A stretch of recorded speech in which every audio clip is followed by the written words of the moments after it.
I'm used to it at this point.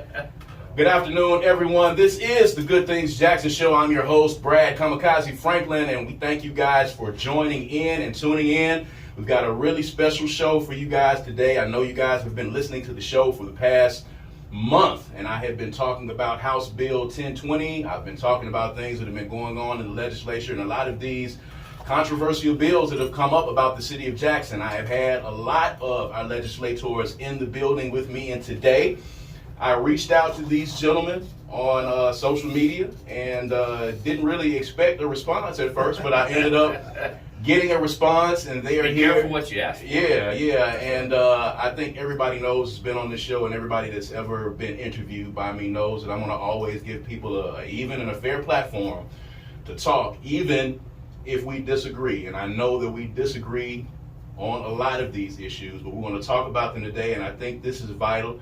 As Senator Wiggins was telling me earlier offline, I think it's vital that you have an opportunity to speak to both sides of the fence. I know you guys have spoken with Super Talk a lot, and Magnolia Tribune a lot. That this is an opportunity for you guys to speak to a lot of people that y'all would not have otherwise got a chance to speak to. So I want to give you guys the platform today to talk about this bill. Let's have a discussion. In some instances, it may not be as comfortable as you would like for it to be, but let's have a discussion. I have Representative Trey Lamar, and I have Senator Brice Wiggins joining me. Thank you, guys, for being here. So let's just get right into it. Let's talk about House Bill 1020. Of course, the new version of it passed on yesterday. We're going to talk about that in a second. But Representative Lamar, I want to start with you because you are at the focal point of this entire thing. You are the man of the hour, as I said. So talk a little bit about the reasons why. Let's talk about the genesis of this bill. You are from the Senatobia. You're from Senatobia. That's right. Actually.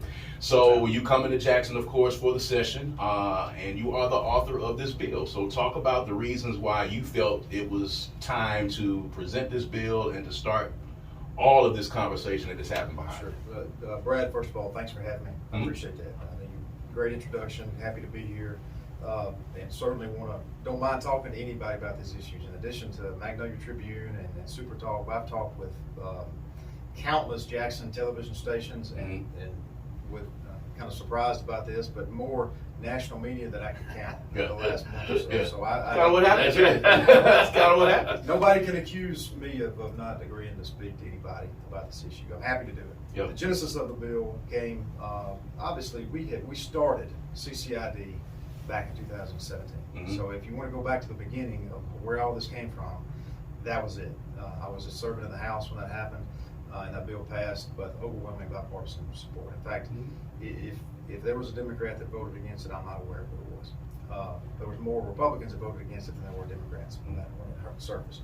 At the time it surfaced, and that is the current boundaries, that's what controls or outline the current boundaries of the CCID. There was, to fund it, there was a phase-in of 6% of all the sales tax in the city of Jackson that would have otherwise gone to the state of Mississippi to go to the CCID to help pay for infrastructure needs inside the CCID. Now, that's very important because there's been a lot of miscommunication about this. That money that was not taken from the city of Jackson. Those are additional state dollars that were spent on infrastructure in the city of Jackson. And Brad, let me chime in here. Chairman Lamar is chair of the Finance Committee in the House. Right. The Finance Committee oversees all tax issues for the state of Mississippi. So when he's talking about, I don't want to get him a big head, but when he's talking about that stuff, he knows what he's talking about. Okay. So the genesis of it, thank you, Senator, and was really a tax issue. It's a tax diversion that funds the infrastructure inside the CCID. So why did this bill come to my committee? Because the Ways and Means Committee or the Finance, it's the same thing. It's what we call it in the House. Yeah. It deals with all taxes and diversions and things of that nature. So that's how, people have said, well, he's from Senatobia. What's he doing dealing with this? Well, those bills naturally come before my committee. Okay. CCID, that might have cleared up a lot of misconceptions. So that's where that happened. And so we started looking at that back in 17. It passed overwhelming bipartisan support. And at the time, I'm not going to call any names on here, but I want you to know the truth. That's all. I'm only here to talk about the facts. Go ahead. I'll say that. I'll talk about the facts. At the time, there was Jackson delegation, members of the Jackson delegation who were lobbying for an appointed judge inside the CCID. Now, the CCID was new in 2017, and so the leadership kind of took a step back and said, hey, look, that may be too big a bite in year one. Let's get it going. Let's see how it works. Let's get it fully funded up to the 6% because it took a couple of years to get that funding ramped up. And now the city of Jackson, the CCID receives about an additional $10 to $11 million a year from that 6% the money that comes to it. So now it's fully funded. Fast forward a few years, people have seen projects actually happen inside the city of Jackson. Riverside Drive out here, that's currently a CCID project. There's several streets downtown that have been fixed because of the CCID money that I'm talking about. And so that people will see things happen, you know, and white, black, Republican, Democrat, most people I talk to don't care about none of that. They want to see positive things happen in the city of Jackson. They want to see broken roads fixed. They want to see water work and sewer work, and they want to see crime properly dealt with. Everybody deals with crime, or has crime, right? But it's how do we deal with it? Right. And so, just real quick, I'm gonna finish up, okay. and I'll let you go, man. But the genesis of it was what I just said. You saw it working successful, and so last year in the 2022 session, there was a lot of discussion about taking the Capitol Police, removing them from DFA, which DFA is not a law enforcement agency. And DFA is the Department of Finance and Administration. That's right. That is tasked with running state operations. I'll put it that way. Let me ask you guys this. So when the bill was first introduced, there were a lot of things that caused a lot of uproar with a lot of people. I was one of those people, granted. Now it came before your committee. You were the chair of Judd A. Judiciary A, that's okay. correct. So it came before your committee. You made some changes to the bill. The bill was presented again and it passed on yesterday. So for folks who understood the bill as it first was presented, when Representative Lamar presented it, talk about the changes that were made in the bill and what was actually passed on yesterday. Hey, Brad, can I finish? I had about 30 seconds. Oh, go ahead. All right, go ahead. And then I'll turn it over to Larry. So I just wanted to say that last year we turned over Capitol Police to the Department of Public Safety, and based on my remembrance of last year, that was pretty much a bipartisanship support. I think there were Republicans and Democrats that supported that. And so we got it, we started it in 17 at its genesis. In 22, we added law enforcement, trained law enforcement to it. Both of those had bipartisanship support. And then this year we started looking at it and like, hey, the next thing that we had talked about back in 17 was, should there be additional judges added in this area? And so this started back in 17. This is not just something we pulled out of our hat back in January and said, oh, here it is. You know, look, we had a conversation. Nobody expected it to take off the way it did. And we can talk about the merits of the House version versus the Senate version. I think that's where we're headed next. But it's important for people to know this wasn't pulled out of thin air. And that over the course of the last 5 or 6 years, there has been tremendous bipartisanship support that brought it to this point. I want to make this point, Senator Wiggins, before I come to you, because he brought up a point. So we talked earlier about processes and how important that is to you. You talked about this coming before your committee, and I got to say, because we talked about this offline, and I want to just put a disclaimer out there that we're going to have these difficult conversations because we're in here, and I think this is important. You put out a tweet, saying that you and Representative Chris Bell are friends. People were contending that hey, Representative Lamar is this, he's that. Hey, I have this person that's a colleague of mine, he's a friend of mine. You presented this bill, and as I know it to be, I'm not in the legislature, but there is a process that says in times when you are presenting a bill that affects a certain area, you go talk to those folks that represent that particular area. In this particular instance, there are people in the Jackson delegation that says that did not happen. What do you say to those charges? I would tell you, it depends on, I guess, your perspective. Did I speak with every single member of the Jackson delegation? The answer is no. Okay. However, I did speak and call a meeting prior to this ever coming up in committee with the leadership of the Democratic Party, which is kind of the procedure that we, as leadership in the House, have chosen and have utilized for years now. Mm-hmm. And so that'd be Robert Johnson. Okay. And so Robert Johnson came, sat down with me, we discussed the bill. I told him they're going to be, the original bill that was filed was totally different than the bill we took up in committee. Mm-hmm. Okay? Mm-hmm. And so I went over the changes with Representative Johnson. He understood them. He let me know there's probably going to be some people that disagree with it. And I said, that's fine. Let's have the debate, and that's what we did. So that's what we did. I also met with Representative Earl Banks, was in my office and talked about the bill. And Representative Banks is interested in having the lines moved. I mean, I've said that from day one. Where the lines actually fall is up for debate, but both Republicans, Democrats, white, black, have all asked in some form or another to let's move these lines. We're gonna get to that point. So let's talk about the changes that were made in Judd A. Just tell the people what those changes were and what actually got passed on Tuesday. Yeah, but let me first say to the point you were bringing up with Chairman Lamar. And as I said, process is policy. What you're seeing with this bill, and many people may not know, but this is the legislative process. The House has its processes, the Senate has its processes. They have 122 members, we have 52 members, okay? So we have half of what they have. There's more people he has to deal with than I have to. And to that point, it's easier, I don't care what part of the state you're from, it's easier for me to call a meeting with 5 senators from Jackson, or if I have to have a meeting with the senators from DeSoto County, I can call 4 people and say, let's have a meeting. There's at least twice that he has to deal with. So there's a process, and you're seeing that process, and that being the case, that the House has a bill, they sent it over, we've done our changes to it, which I'll talk about in a minute, and now it's going through the process. Every single bill in the state capitol goes through that process. And you hear a lot of us talk about conference and the House position and the Senate position. That's what goes on. And so, so when you got to where it came to us, and to what Trey said, you know, there got a lot of debate and stuff. And then yes, the national people took it and ran with it. And I will say they don't have a concept of Mississippi as we know it. Okay. And so they took it, and then there were issues. And remember, part of where we started, the genesis, like he said, was 2017, to have, we want to save Jackson. I don't care who you talk to. You can talk to black, white, Republican, Democrat. They want to save Jackson. We need to save it. We work here. I've stayed in the city limits of Jackson since I've been in the legislature for the most part. Same here. Yeah, it's the same.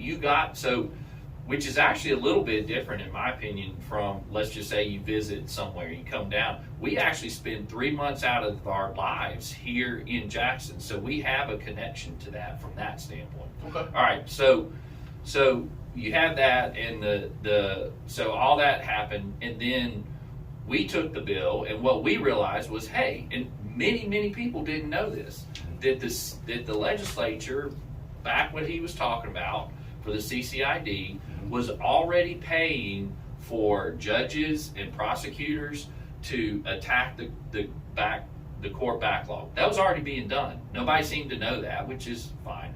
And I will tell you that the Democrat senators from Jackson supported that back when that was done. They wanted to see that in terms of actually having that to be the case. So when we got the bill, understanding where those were and all the stuff that was going on, we also felt like this was the best way that we felt like this should be addressed. So and I've said this, we've essentially codified, which means you've taken what we've been doing and put it into statute. And understand this, Trey will get this, again, process. The appropriations process is a year-to-year thing. So that means we can fund you 1 year, and the very next year we can say no to that, which is that's constitutional.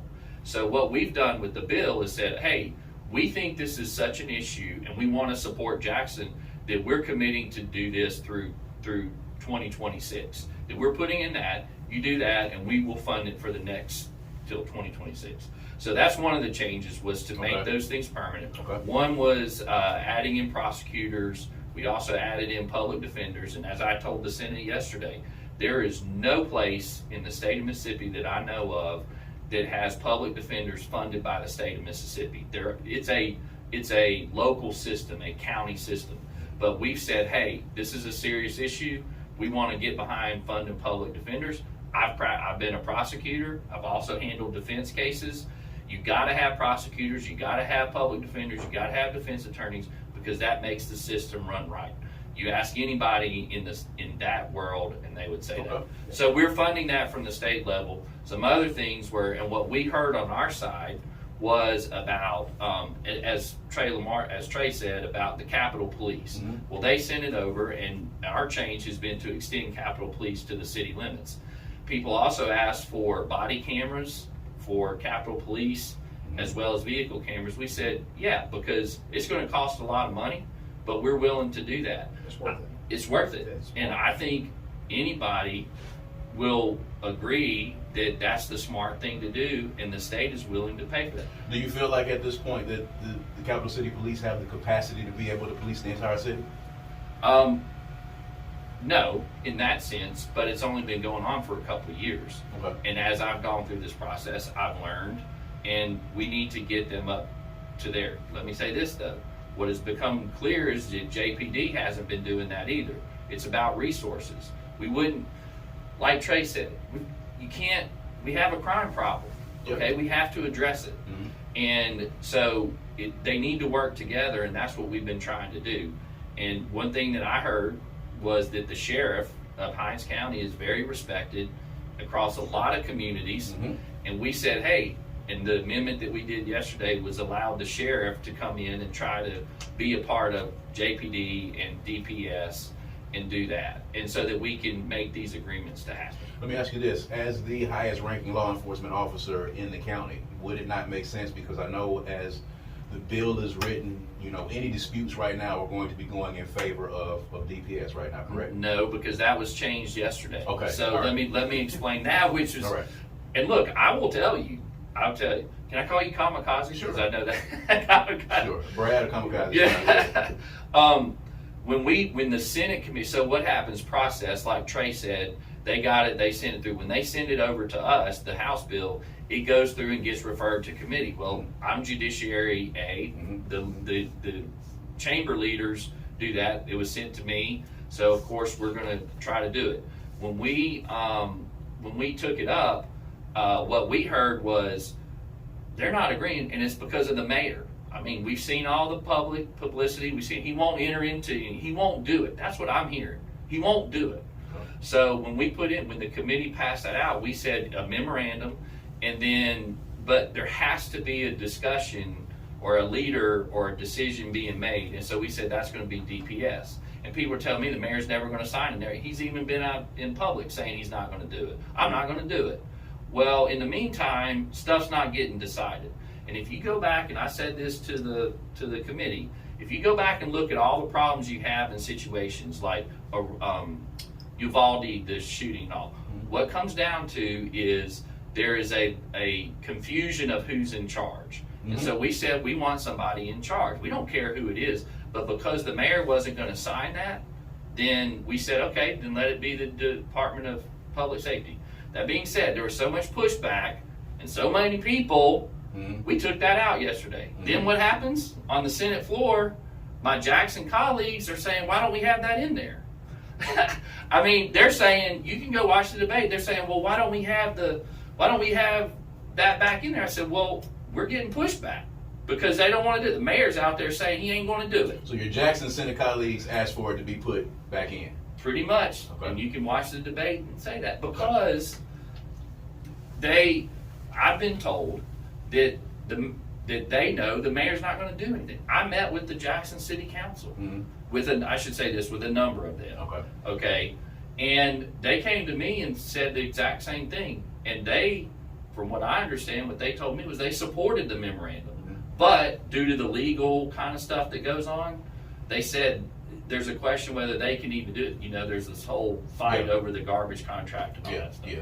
I mean, they've said so much in the press. Let me just say this because I have you gentlemen here. I want to say this because I have spoken to a lot of people on the ground in Jackson. I live in 39211. Okay, I live inside of the CCID. I understand that there is a crime problem. The perception that a lot of us, and one of the things that really was offensive to me, is that a lot of people were trying to paint the narrative of folks who were against this bill as being people who were in love with criminality and in love with criminals and did not like law and order. And that simply was not the case. Sure. I want crime to be curbed. Right. I am a father. I am a husband. I live in the CCID, and I still saw that bill as a problem. But that does not mean that I did not want law and order or I didn't want anything done about crime. Can Go I ahead. say something Go on ahead. I'll that? give you- So go ahead. let's get into it right now. Okay. On the opposite side, you have people portraying us, Mhm. we're Republicans, Mhm. who say we're racist because we're trying to solve it with this. Mhm. And why does that have to happen? Because it's not. At least Mhm. not from either of us. Brad, let me Go give ahead. you some credit on this, because I want to tell you, we haven't, again, Yeah. spoken much before today, but I did go back and check out your social media a little bit, learn a little bit about you. And this, just in the last few days, I think it may have been yesterday or over the weekend, you sent out a text that I thought provided some tremendous leadership on this issue dealing with race. And you basically said, why is the national media talking about Mississippi's down here with, going back to Jim Crow? I don't know where that came from. I can tell you where I think it came from. I think it came from some irresponsible reporters and reporting that put white and black in a headline about 3 or 4 times, and they sent it up to the National Wire, and people saw Mississippi, white and black, and it spread. And everybody just assumed there's something racist going on in Mississippi. Couldn't be further from the truth. I've said it 1,000 times. But you saying that and making a public statement on that, I thought provided tremendous leadership on the issue. Because if we're sitting here talking about these false narratives of race and this person's racist and that, then we're not ever going to get to solving the real problems that exist. Can I ask you this? Sure. Can you not see how on our side of the fence, how given the historic and systemic issues that happen in Mississippi, can you not see how a lot of us can come to that conclusion when we saw this bill as it was first introduced, not as the amendments were made? Could you not see I am that? very aware of how people can see that. I'm very aware of where I live, where you live, where we live together, the past of Mississippi. Mhm. But I'm also aware of this, that today is a new day in Mississippi. I do know, and I firmly believe, that you can't know where you're going unless you know where you've been. Okay. History is very important. We gotta learn from it, or we are prone to repeat it. Yeah. But at the same time, people can't just jump to conclusions and say just because that's a white guy, he must be a racist. Now, the issues that were claimed to be controversial in the original House bill were: 1, appointed judges; 2, where did the district lines get moved to? Mhm. Okay, that was really the only 2 issues. Mhm. Appointed judges. That was my issue at the beginning. Yeah. Came from what we talked about. There have been Right. appointed judges inside the city of Jackson and Hinds County handling cases for 2 or 3 years now. Mhm. So, I hope people can see, well, hey, look, we're already doing it. There's no outcry. I didn't see the Jackson Democrat delegation be raising all kind of hell over the last 2 or 3 years over what was going on. And it seems to be working, maybe not perfectly, but it is moving some cases. So why not have a system that continues that? So That's where that came from. So, and here's my thing, in addition to that, when we're talking about the lines, on our side of the fence when we were watching it, I live again in 39211. 39211 probably has the highest concentration of white citizens in the city of Jackson. Now that the amendments have been made, I looked at it again and I was like, okay, well, maybe we can come to some common ground. My issue was this. Good. Encourage him to agree with it. Right. Because that's the problem. You said common ground. Yeah, right. He That's said the common process. We're talking about negotiating here. So my thing was this: I have been in town hall meetings over the past 5 or 6 years, and I have heard mothers who were grieving their children in South and West Jackson. I have seen them go into these town hall meetings, and I have seen them crying and talking to the chief of police and to the mayor and to people. Crime has been spiking. If we're talking about what's happening in North Jackson right now, crime has been spiking in South and West Jackson probably over the last 6 or 7 years. Those people have been asking for relief out there. Our problem is that the CCID, of course, does not stretch to South and West Jackson. So why could those people not have the benefit of this extra police force in their area as well? So now when we talk about stretching those lines out, We're stretching the jurisdiction of the county. that creates a different conversation. But at first, that was not the case. Let me comment on that. Okay, go ahead. Because I think your listeners would like to know this is the process, to what the senator talked about. Mhm. This House passed the bill, they got a position. The Senate passed the bill, they got a position. And I'm hopeful in the next couple of weeks we can come together with some type of compromise. But you need to know, I met just this morning with Representative Ronnie Critter about trying to get input from him about where, if the Senate will agree to move the line somewhat, which a lot of people do want, Mhm. where in South Jackson would be a good place to move those lines. Those conversations are going on right now. Mhm. People need to know that. Right. Maybe it doesn't need to go all the way to county line. maybe it needs to go somewhere south of that. I don't know. I mean, I think it does. If you guys know the numbers, of course, you know, in South and West Jackson, the numbers are slightly elevated over, you know, my area. And I live in the area, okay? You know, so I understand what goes on. I'm very involved. I'm on Nextdoor every day. I don't always like what I read on Nextdoor, but, you know, at least people are being involved somewhat. So I do know that the people that I know that live in South and West Jackson are having a different time right now than the people that are inside of the CCID. I wanted to ask you guys this. Assistant Police Chief Joseph Wade said, you know, on Monday that was kind of the first time that they were able to come to the table, and I want to get you guys to kind of respond to that. He says right now that they have not been able to pull out their forces and kind of send their forces to other places. So he says right now they're still patrolling the Capitol. So it's almost as if there's double coverage inside the CCID right now because there is no real understanding on where each of these forces is supposed to go. What do y'all propose to do about it? I would say, let me just say this because this is something, what you're getting as a firsthand, he and I haven't had a chance to conference on this issue. Okay. So that's where we are in the process. House has a version, Senate has a version. Mm-hmm. The next step is we're going to get together and talk. Okay. But I don't mind telling you, that's one of the issues that we're going to be talking about. And I think if this is going to work, to give this the best chance of working going forward, there's got to be some type of requirement of communication between JPD and Capitol Police. Mm-hmm. And I think we need to look at how we can put that into the law that basically requires them to talk, communicate, and have some openness about their doing their jobs. And so we had to figure out exactly what that may look like. But I think we'll go on the line and say Senator Wiggins may agree. I certainly agree. So to that point, totally agree. That's where this memorandum deal came about. Okay. And that's where, and I've said this. I said this to the full Senate, and I said it in a committee. It is not unusual for law enforcement agencies to operate under a memorandum of understanding. And so that you know, and your listeners know, I was a prosecutor for 10 years. I did that. Worked with. And in my county, Jackson County, you got sheriff's office, you got 3 municipalities, and you got a whole bunch of others. Mm-hmm. So, and there's operations that they work together with, and through memorandums of understanding, that's how you make these decisions. That's how you determine that. And that's what all we have wanted to say. And so, to the point you're bringing up and to what Trey's saying, yeah, I agree with that. The problem has been the mayor, okay?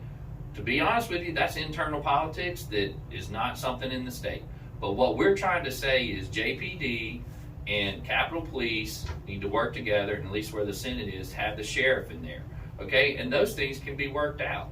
And so, but now when we made the change yesterday in the Senate, that was because there were so many people talking about, and the mayor's out there making his statements about he's never going to do it. He's never going to do it. Well, at what point do you say, look, we're going to do it, but that's for y'all to work out. I mean, the state is the state. Does that make sense? I mean, within the city, I agree. Now, Representative Lamar, I want to say this because I did see an interview that you did with Super Talk, and I think this is probably, for me, one of the points of contention because when I heard what you said, it didn't jive too well with me. Like the mayor is kind of lording, he used the word lording over people. And I even heard Delbert Holzman, use the same kind of terminology. Delbert's was a little bit more offensive to me because it almost seemed like it was just personal.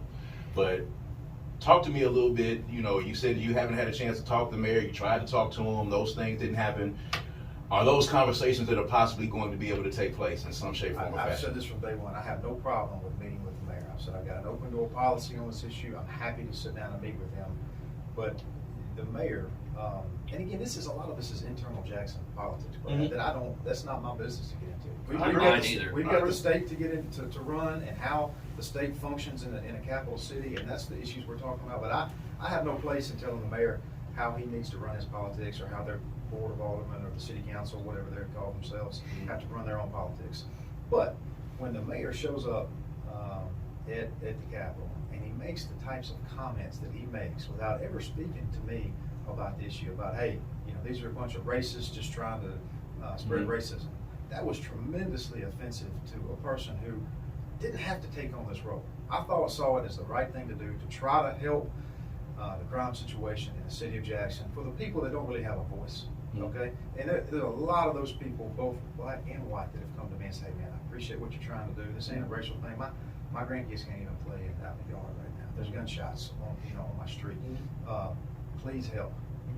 Nobody's talking about those folks. And so, and then when this thing hits and the mayor says what he says and he goes on national media and telling people that, you know, we're a bunch of racists trying to do this, and the media just runs with it. And then you've got tremendous political pressure that I've seen being put on the Jackson delegation to have his back, okay? That's counterproductive. What I would love to see are those, you know, Representative Chris Bell is you know, we talked about a friend of mine, a tremendous leader for the city of Jackson, got tremendous potential. Representative Ronnie Prudhoe, I could go on. I know Representative Keith Stamps on my end of the heart. Those are all good men. Okay, those men want to see what's best. And you've talked to those guys? I have talked to those guys. Yeah, 2 of them I talked to just today, as much as today. So those are all good guys, and they want what's best for the citizens of Jackson. They want Jackson to be safe. So I'd like to see one of them stand up and say, look, you know, Mayor, if you want to come on board and help us fix the crime problem, you're welcome. You got a seat at the table. But if all you're going to do is sit up there and talk about racism and Klans hoods and sheets and crazy comments like that, then that's no place. That's not helping anybody get to where we need to be to help the people. I'll just add, it may help his own personal politics, but you know what? It's not going to solve the crime. It's not going to solve the issues. And if you want if the request is for state help, it's not going to solve that issue. It's not going to lead to that. Let me ask you guys this. Senator Blunt proposed an amendment to the bill that would designate an independent body to, you know, look into issues with Capital City Police or shootings and things. And you said it didn't really belong in this particular bill. And I want to ask you this because, of course, you know, there's a mother that was on the news the other day, Jalen Lewis's mom. Back in September, he was shot in the head at a traffic stop with Capital City Police. And there are a lot of people on our side of the fence that, you know, are a little bit fearful of, you know, heavy-handed tactics coming from the Capital City Police, and they've already garnered this reputation of being heavy-handed. When you say it's not a part of this bill or shouldn't be a part of this bill, are you saying that this is something else that can be brought up somewhere else, or are you saying that an independent body taking a look at the Capital City Police is not needed at all? So let me say this, it goes back to process. Okay. There is, in the Senate, there's a whole process of amendments. Senator Blunt did come with that amendment, okay? There's under Senate rules, it has to be what's called germane to the bill. It has to be, okay? There's a thing called point of order or code sections in the House. It has to be related to the code sections in the House. If it is not, that bill can die at the end of the day, okay? And so when Senator Blunt brought that up, yes, because, and I made the motion that it was not germane, and the presiding officer under the rules makes that decision. And that's the Lieutenant Governor. He said it was not germane to the bill. Okay, so that's all that is. Okay. And if you put something like that in there, and what we're trying to do is get a bill that solves the issue. And something like that on this particular bill could have derailed it. And so that's my job to do that. That being said, on the issue of investigation, and I will disagree about how the Capitol Police is acting. I've heard media reports about the shootings and all that, and that's not good, okay? Yeah. But there's also investigation that has to go on. Mm-hmm. My position on everything like that is that an independent agency is supposed to and needs to investigate that. If it happens, and I'm going to use my own area, if a shooting happens with Pascagoula Police Department, then either MBI or Jackson County Sheriff's needs to investigate it, not Pascagoula Police Department, okay? And so that accountability and that separation needs to happen. It may need to, it can be somewhere else and it can be for discussion, but that bill, as the presiding officer ruled, it was not germane to that. And I understand why Senator Blunt was doing, but he also understands what germane means. And so people see that and said, oh my gosh, he should have. Why did they do that? Well, because there's a process. I do like when the legislators come in, and I've had several of them here because we get a good civics lesson. Civics, a lot of people were playing pencil break when civics was going on in school, and I think it's very vital if everyone's going to learn how these laws are made and how this process goes, especially for people that are listening that might have an interest in running. You have to actually know how it works. So I think in you giving that explanation, I think it's very vital in understanding the verbiage and the language that goes in with getting a lot of that done. Let's talk a little bit about the backlog of cases. Some funding is going to be going to the crime lab. The crime lab, and everyone that I've talked to, the crime lab has been the issue. The crime lab is a tremendous issue statewide. Yes. So, but it's not just related to Jackson. Yes. And if I may speak on that, or you ask your question. Go ahead. To Trey's point, it's an issue, but we've been working to fund that for years to get it to where it needs to go. And when I first came into the legislature, 8 or 9 years ago, there was a brand new crime lab down on the coast in my area that was not being used. I said, what are you talking about? Y'all funded, it's built, and it ain't being used? And they said, yeah. So for years, I personally have been working to try to get that done. And it's a long process. So to Trey's point, it's a statewide issue. It's not a Jackson issue from that standpoint. Okay. And so you can't just say, well, we're going to blame Jackson Heights County on the crime lab, because if that's the case, then where I'm from in Tate County, you're going to blame their issues on it. It affects, in fact, if anything, Jackson Heights County gets to use the crime lab a lot quicker because they're 5 miles from it as opposed to 200. Where I'm from. Yeah. Is there any? But let me say this. But the crime lab doesn't commit the crimes. Okay, there's a whole. This process. But you got people committing crimes, and you got people, the investigation, the police, and all that before it ever gets to the crime lab. So the purpose of this bill has been to try to get a handle on the crime situation through the criminal justice system that works. Okay, and the reality is that's how we handle that. So to say that the crime lab is, quote, the problem and therefore this bill shouldn't go forward, I think is false, because as Trey said, it's a statewide issue. It's not a Jackson issue. It's not a black issue. It's not a Republican issue. It's not a Democrat issue. Right.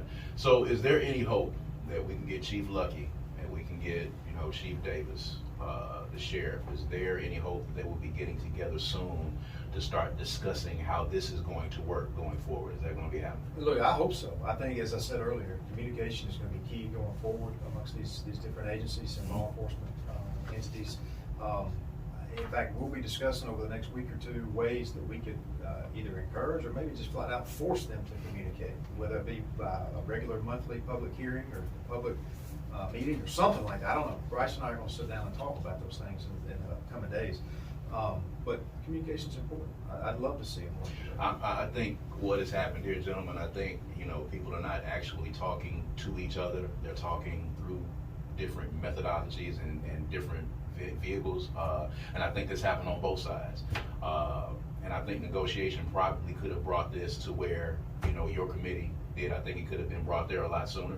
But I know, of course, there is a process that happens with this. And I hope to see that dialogue take place, because I think on both sides of the fence, again, everyone wants to see crime curbed. There's not a person that I know of any color or creed that does not want to see crime curbed. All of us have been affected by it in some shape, form, or fashion. However, that does not mean that we were just going to summarily say, hey, we like this bill, just go ahead and pass it. No one should. And I think that's the point. And I think a lot of people on the other side were trying to paint the narrative that, these black folk, they love criminals and they love criminality and they love chaos and they don't want. But in the meantime, if I may, people are painting they're Republican and therefore they're racist and therefore they got it. Why is that the case? Why? And I think, it's the society that we live in, and I think, people are, social media is a vehicle to move a lot of that stuff around. So we need to push back on both of those narratives in order for us to be successful. Yeah, I think. Let me ask you guys this real quick, and I think it's a conversation that was interesting to me because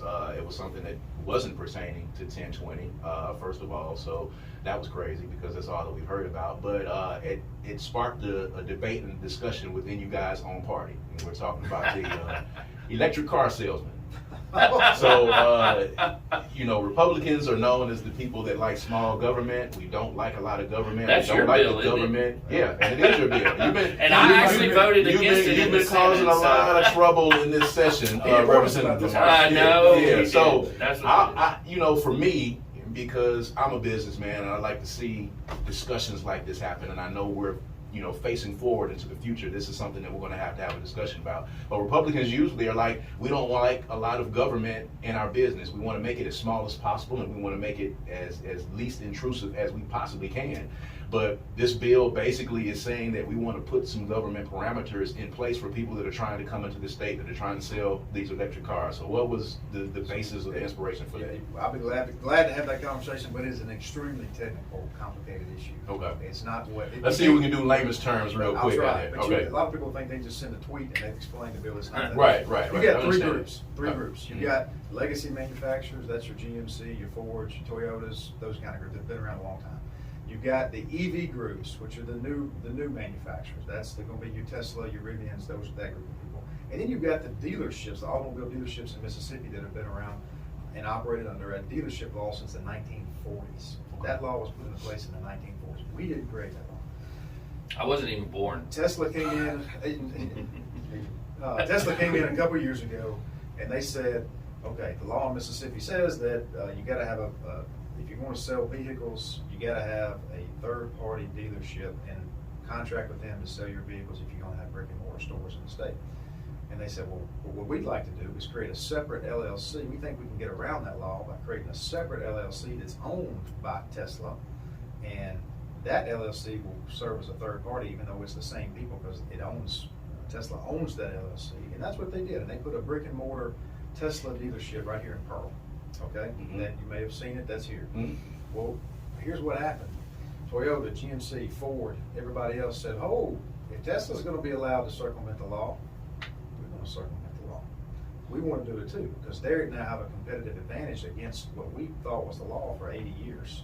Okay, and they said, well, we'd like to do that too. We'd like to cut out the middleman. Well, guess how many employees the automobile dealers employ in Mississippi? It's north of 20,000 people. Wow. Okay. So what was about to happen if we didn't go forward is you're just going to see GMC, Ford, all those people start terminating their contracts with their dealerships and cutting them out.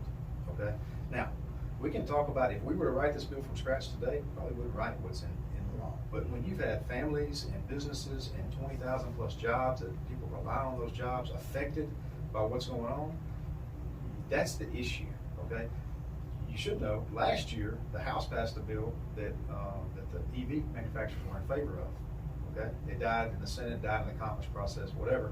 I could have gone both ways on this deal, but ultimately, a decision had to be made, and the House decided, and ultimately the Senate did too, and then certainly Senator Wiggins disagrees with that, and that's his right, and there are other people who do as well. But we made the decision to just say, look, if you're going to sell cars in Mississippi, you got to play by the same. Everybody's got to play by the same rules. Now you disagree? Well, Real quick, it's important distinction that people don't understand. That's just if you're going to have a brick and mortar dealership. Okay. There is nothing in the law that prohibits Tesla or Rivian or Ford or GMC, anybody, from selling those vehicles online and having them shipped to your front door. Okay. People can do that all day long. Okay. There's nothing that prohibits Tesla or Rivian from setting up service centers inside the state of Mississippi. This is just brick and mortar. Just brick and mortar Gotcha. sales locations, dealerships. They would have to contract with Brad if they want Brad to be their dealer in the state of Mississippi, just the same way that Ford or GMC does. That's the issue, okay? People have said, well, we all banned electric vehicle sales in Mississippi. No, we haven't. If you're going to have a brick and mortar dealership, we just said you got to play by the same rules that GMC and Ford. Now, I understand the other issue too, and I'm sympathetic to the other side of this. Well, and I'll say and I would sum up what he said, which by the way is a very good explanation. Yes. In that is a jobs issue. It's about jobs, and quote protecting the jobs that we have in Mississippi, which are valuable. I completely understand that. To his point, I disagree with it for the reasons basically that you said. I called it, and I did, protectionism. But that's where we had. Those are the debates that we have. And ultimately, we were talking about process earlier. Comes over to the Senate, the votes were there, it passed over my objection, right. Along with Jackson County, my other colleague who did that, and I understand that. And I think you win some, you lose some. You do, but I understand where Trey's coming from with the bill, and I understand those arguments. I do think we should be open, and I am a big proponent of letting the market dictate. And I think that the dealers, like he said, we're dealing with a law that was passed in 1940. And if we started from today, it probably wouldn't. In fact, I know it wouldn't look like that. Right. Okay. I'm about let's change. Let's not hang on to the legacy of that. let's open it up for business. And the governor's been very good about talking about businesses, and I support that. I mean, and look, the market will decide. It's decided with one of the best things on the Senate floor. I brought up the question about casinos. Why has Mississippi been successful in casinos relative to everybody? Because you know what we said, and I'm down on the coast, is that we let the market, that we didn't say, okay, there's going to be 3 and that's all it's going to be. What we said was, you let the market decide. And what happened? You had casinos pop up, then they went out of business, others bought them up, and that's just what happens. It's free market, and then what do we have now? We have one of the best casino markets in the country. I can attest to that for sure. And so that's where I was coming from.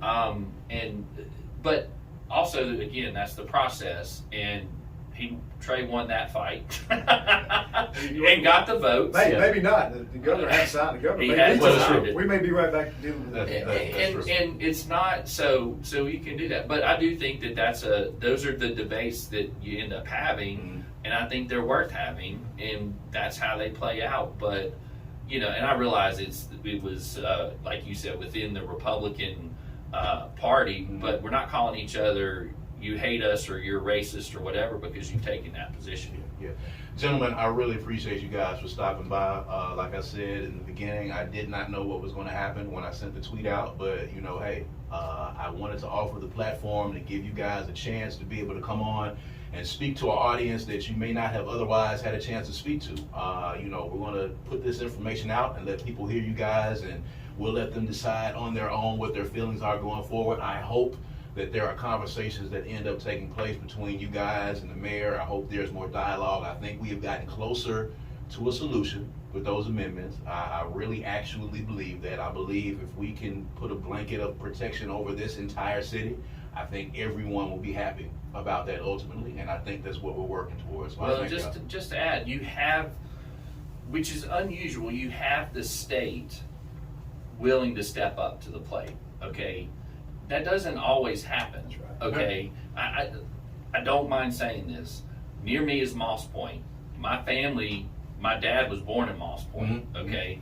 Moss Point's gone through struggles, okay? They've had issues with their police. The state hasn't come in and helped them, okay? The reason why you're seeing, in my opinion, from both what Trey's doing in the House and what I'm doing over in the Senate and what the Senate's doing, is because it's the capital city. You're Jackson, and that's special, but it also, as we've seen, brings national attention. And as Trey said earlier, it's a different time in Mississippi.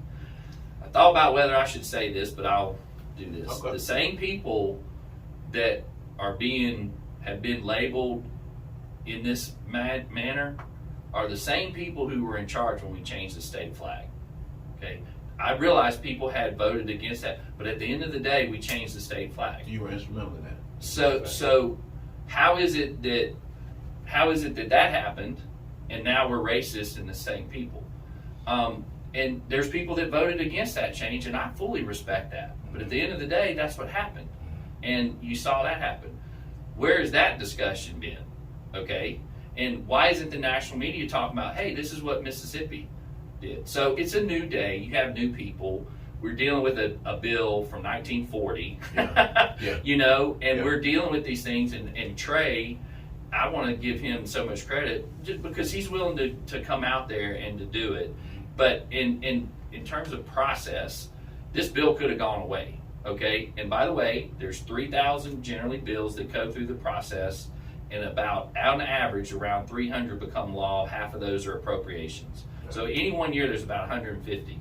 Okay, that says that we want to get something done for Jackson instead of just walking away and saying no. And Brad, if I could conclude with this, we're wrapping up. I'll just say 2 things that I think is important to your listeners. Number one is we finished with 1020. The Jackson delegation, members of the Jackson delegation, will have a seat at the table. Okay. Nobody will be shut out. Okay. As I mentioned, I met with Representative Ronnie Pruitt this morning, and I look forward to continuing to have more conversations with him and others.